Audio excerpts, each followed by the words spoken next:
සියම් දහම් පාදයාත්‍රාව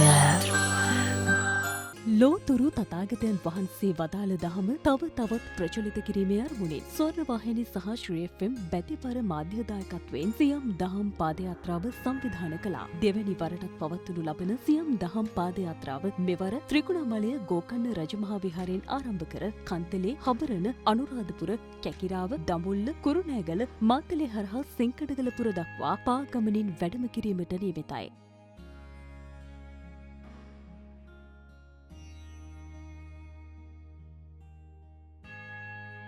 ශ්‍රී සද්ධර්මයේ සඳහන් ආධ්‍යාත්මික ප්‍රතිපදාවක් වන දුතාංග සම්පූර්ණ කිරීමට තායිලන්තයේ වට්පාන්චක් විහාරාධිපති පූජ්‍ය අවාන් සුරපස්කෝයි භික්ෂූන් වහන්සේ ප්‍රමුඛ තායි, වියට්නාම, මියන්මාර භික්ෂූන් වහන්සේ 9 මෙලෙස සියම් දහම් පාදයාත්‍රාවේ වැඩම කරවනු ලබනවා. සියම් දහම් පාදයාත්‍රාව අද උදැසන හිඟුරක්ගොඩ අලුත්ඔය සිංහගම ශ්‍රී ඉසිපතනාරාම විහාරස්ථානයේ සිට හබරණ ටැම්පිට රජමහා විහාරස්ථානය වෙත වැඩම කෙරුණා.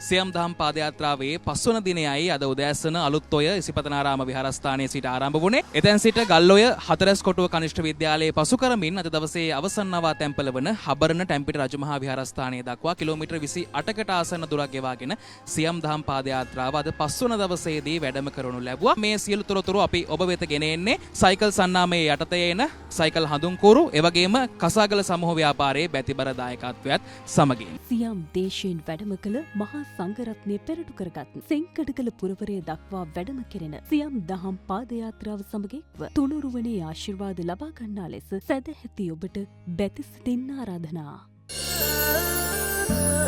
සියම් දහම් පාදයාත්‍රාව